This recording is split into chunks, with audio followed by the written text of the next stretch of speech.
Hello there, I'm Nick. In this video, we are going to make an example data stream splitter in Linux with shell scripting. We'll use name pipes or FIFOs. Before we dive in the code, let's see what is it that we are going to make in Linux. We are going to make the system that's shown in this diagram. The data streamer process continuously emits some sort of data. We are going to emit integer numbers for simplicity, but data can be of any kind. Then the output of the data streamer is piped into the stream splitter. As the name suggests, this process splits the incoming data into as many copies as desired. Here we duplicate the data into two FIFOs. Then we have two data consumers. Here we create simple consumers that only logs the incoming data into a file. We want the data consumers to be able to use the data stream independent of each other. Also, each consumer must be able to start and stop the consumption at any time and as many times it wants. That's why we have start-stop control signals for each consumer. In our example, each of the data consumers continuously read the control signal from a file, as we'll see in the code. Now, we know the overall design of the system, but we need another bit to add here to make the data consumer independent and to make sure that the data splitter output is always running irrespective of whether any consumer is using the splitter output or not. So we add dummy consumers for each FIFO. A dummy consumer keeps the FIFO open and discards the received data stream while the main data consumer is off. Now let's jump to the code and see it in action. Okay, now I have Visual Studio Code open and it is connected to Windows Subsystem for Linux where I have Ubuntu 20.04 and this is my Linux terminal in Visual Studio Code. This should work on any Linux distribution. I have already wrote the code and we are going to walk through it in the order shown on the diagram. You can also get the code from GitHub, the link is in the description. Now let's start by looking at the data streamer.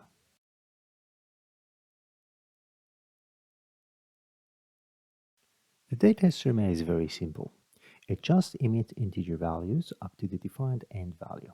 We also have a sleep in the while loop so that we can manually test it by changing the control signals.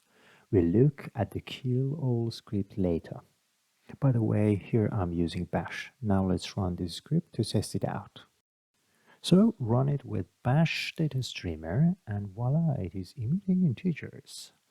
Let's stop it by Ctrl C now.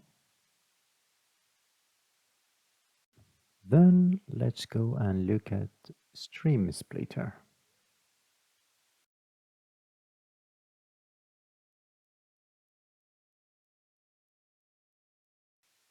The data splitter receives the name of destination FIFOs in the arguments, and it assumes that the stream of data is piped into the process. Here we check for the pipe in stdin. Then we use cat to read the input data and pipe it to t.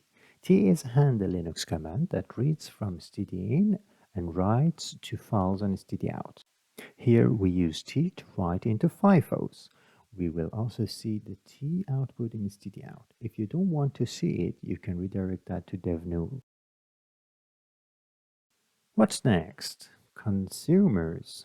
Since I have to create two consumers, I made a consumer factory. Let's open it.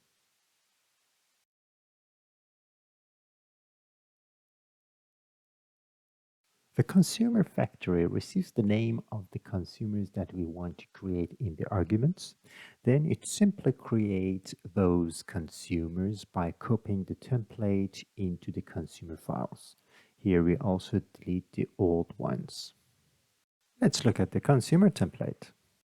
The consumer receives two arguments, the source FIFO and the signal control file.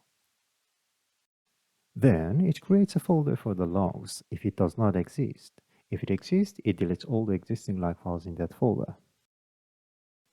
Here it creates a dummy FIFO consumer as we have in the diagram. Each consumer makes a dummy for itself. Here it makes a name for it by adding a DOM at the end. Then we give the name to dummy consumer factory, which we'll see later. Then it is being run in a new session with the corresponding FIFO in the argument. At line 33, it reads the control signal for the first time. In the if, it deletes existing log file, then creates a process name for the consumer. Here, we define a variable to remember the current status of the process. Is it active or not? Then we start a while loop where inside it, if statements check for the control signal and the current process status. If the first set of conditions are true, we toggle the process status to mark it as active and then start the consumer process that is reading the FIFO with cat and log it into the file. With the exec-a command, we run this process with our selected name. And obviously, we have to kill the corresponding dummy consumer process. Then at some point, if the control signal changes, it is picked up here in the while loop and then it goes to the else statement, where it starts the dummy consumer and kills the main consumer process, and again toggles the consumer process status. Now let's look at the dummy consumer factory. It is very similar to the consumer factory. It creates dummy consumers with the given names in the arguments based on a template. And now let's see the dummy consumer template. It is very simple. We make a process name for it and then run it with that name. Here, the $1 is the FIFO name passed as argument. The cat with two chevrons keeps the FIFO open and consumes it, where we discard the output to dev_null. Great, now we have seen all parts of the system. To run it, we need an orchestrator or a main function. The orchestrator will do these steps. First, create the FIFOs, then create the data consumers, where each will create their dummy consumers. Then it runs the data streamer and pipe it to the data splitter. And then it sets the control signals to 0 and start the consumers. So this is our orchestrator from beginning. So first step 1, we create the FIFOs. First, we give the names and then say if they don't exist, create them, or if they exist, remove them and create them. That's it. So here, created the FIFOs. Step 2, we go and basically give the consumer factory the names of our consumers. Here I say consumer 1 and consumer 2. And then next step, I'm coming and run the data streamer with this name, exec-a data streamer. Run the data streamer, pipe it to this stream splitter where I run it with this name data splitter. And the stream splitter receives these two arguments of the FIFOs. So here we run that data streamer pipe to our data splitter.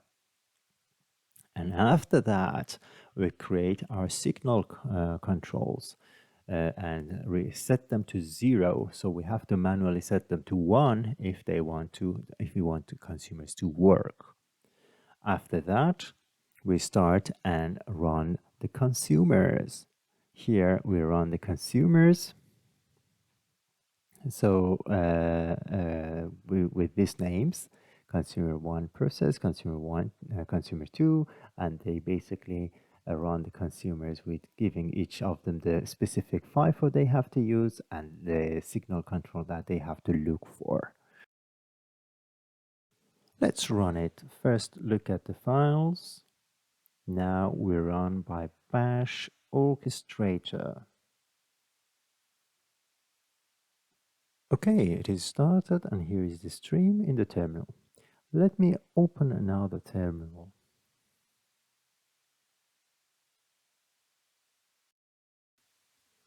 Let's go here.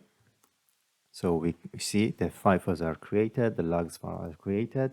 If I look at the logs, they are empty because the consumers are not working because the signals are 0. So if we want to run the signals, we can say echo 1 to signal con 1. And now, if we look at the logs, oh, this was too short, I was too late. So let's start again and let's increase the speed, increase the data streamer time.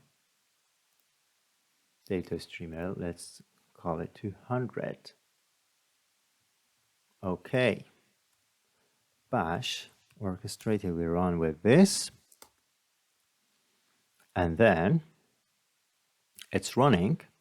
So ls, the FIFOs are created, the logs are should be empty now. It is empty. Signal should be 0.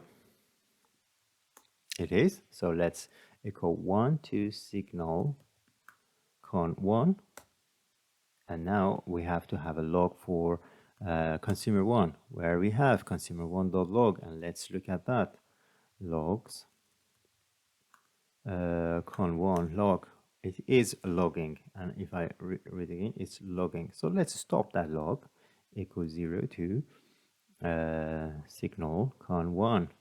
Okay, I stopped that now, and look at it, it was 48. Let's start consumer 2.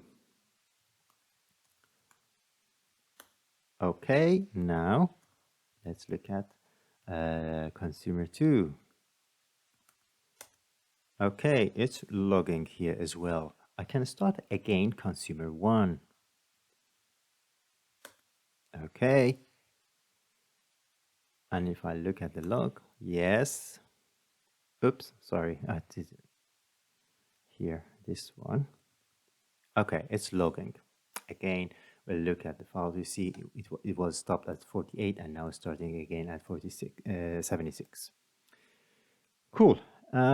So I guess we are almost ready. Yes, it's 100 and it's stopped.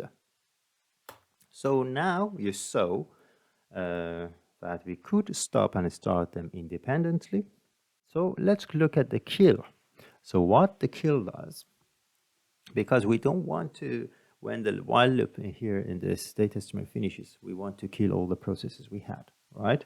So the kill code kill all basically comes and kill all the processes that we created with the names, and also we delete the data FIFOs.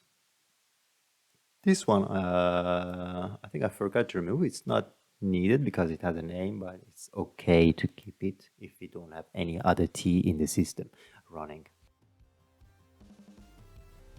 If you have any suggestions for creating other examples, please write in the comments. Thanks for watching.